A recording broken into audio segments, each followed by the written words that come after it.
Hello beautiful parents, I'm Priya. Welcome to చిన్నారి savings. So ఈరోజు నేను ఒక చిన్న కథ చెప్పాలనుకుంటున్నాను. సో అదేంటి అంటే, ఒక ఊర్లో రాము సోము అని ఇద్దరు ఫ్రెండ్స్ ఉండేవాళ్ళు. సో రాముకి వాళ్ళ మమ్మీ వారానికి 10 రూపాయలు చొప్పున ఇస్తూ ఉండేవారు ఏమైనా కొనుక్కోమని. సో రాము ఏం చేశాడంటే, షాప్కి వెళ్ళి చాక్లెట్ కొనుక్కుందాము అని చెప్పేసి వెళ్ళాడనమాట. సో షాప్కి వెళ్ళి 10 రూపీస్ చాక్లెట్ అడిగి తీసుకోవడానికి రెడీ అవుతున్నాడు. సో ఈలోగానే అక్కడే పక్కన తనకి ఇష్టమైన ట్రైన్ బొమ్మ కూడా ఉంది. తనకు ఆ బొమ్మ చాలా నచ్చింది. ఆ బొమ్మ కొనుక్కోవాలనుకున్నాడు. సో ఆ బొమ్మ ఎంత అని షాప్ వాళ్ళని అడిగాడు. సో 40 రూపాయలు ఆ బొమ్మ అని చెప్పారు. కానీ తన దగ్గర 10 రూపాయలే ఉన్నాయి. రాము ఆలోచనలో పడ్డాడు.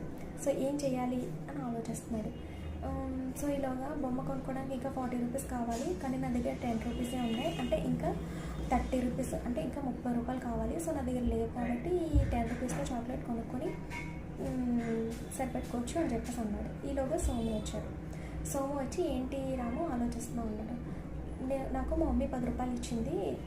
సో నేను చాక్లెట్ కొనుక్కోవడానికి వచ్చాను. ఈలోగా పక్కన ఈ బొమ్మ చూశాను. నాకు ఈ బొమ్మ కూడా నచ్చింది.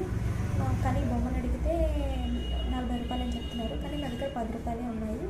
అందుకే డబ్బులు ఎలాగో బొమ్మ కొనడానికి సరిపోవు కదా. సో నేను అందుకే చాక్లెట్ కొనుక్కోవడానికి రెడీ అయ్యాను అని చెప్పేసి చాక్లెట్ కొనుక్కోవడానికి రెడీ అయ్యాను. అప్పుడు సొమ్ము చెప్పాడు, సో నేను చెప్పినట్టు చేస్తే నువ్వు బొమ్మ కూడా కొనుక్కోవచ్చు అని చెప్పాడు. ఏంటి అది చెప్పు, చేస్తానన్నా. అయితే ఇంకొక 3 వారాలు ఆగు, బొమ్మ కొనుక్కోవచ్చు అని చెప్పేసాను.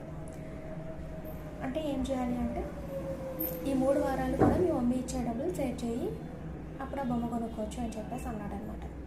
సో 3 వారాల తర్వాత తన దగ్గర ఆల్రెడీ ముందు ఇచ్చిన 10 రూపాయలతో పాటు 40 రూపాయలు వచ్చేసాయి. సో తను ఆ బొమ్మ కొనుక్కోవడానికి కావాల్సిన డబ్బులన్నీ అడ్జస్ట్ అయిపోయాయి.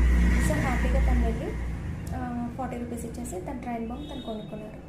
సో సోము అడిగాడు అనమాట, ఏంటి మొన్న 10 రూపీస్తో చాక్లెట్ కొనుక్కోవాలనుకున్నావు, ఇప్పుడేమో 40 రూపీస్ వరకు సేవ్ చేసి బొమ్మ కొనుక్కున్నావు. సో 10 రూపీస్ పెట్టి చాక్లెట్ కొనుక్కుంటే హ్యాపీ ఫీల్ అయ్యాడుగా, లేకపోతే 40 రూపాయలు పెట్టి ట్రైన్ బొమ్మ కొనుక్కోవడం వల్ల హ్యాపీగా ఫీల్ అవుతున్నావా అని అడిగాడు. సో నేను ఇప్పుడే హ్యాపీగా ఉన్నాను అని. ఎందుకు అని అడిగాడు. సో అప్పుడు రాము చెప్పాడు, 10 రూపీస్ పెట్టి చాక్లెట్ కొనుక్కుంటే ఆ సాటిస్ఫాక్షన్ అప్పుడుతో పోయేది. కానీ నేను మిగిలిన ఈ 3 వారాల డబ్బులు దాచి నేను కొనుక్కోవాలనుకున్న ఈ డ్రీమ్ టాయ్ కొనుక్కోవడం వల్ల నేను చాలా హ్యాపీగా ఉన్నాను. సో ఈ బొమ్మ కొనమని నేను మా నాన్నలు కూడా అడగకుండానే నా డబ్బులతో, నేను సేవ్ చేసుకున్న డబ్బులతో కొనుక్కున్నాను. సో ఈ సాటిస్ఫాక్షన్ నాకు వచ్చింది. This is my dream toy అని చెప్పాడు. సో అదేనండి, save smartly, spend wisely. For more videos, follow my channel, Chinnari Savings.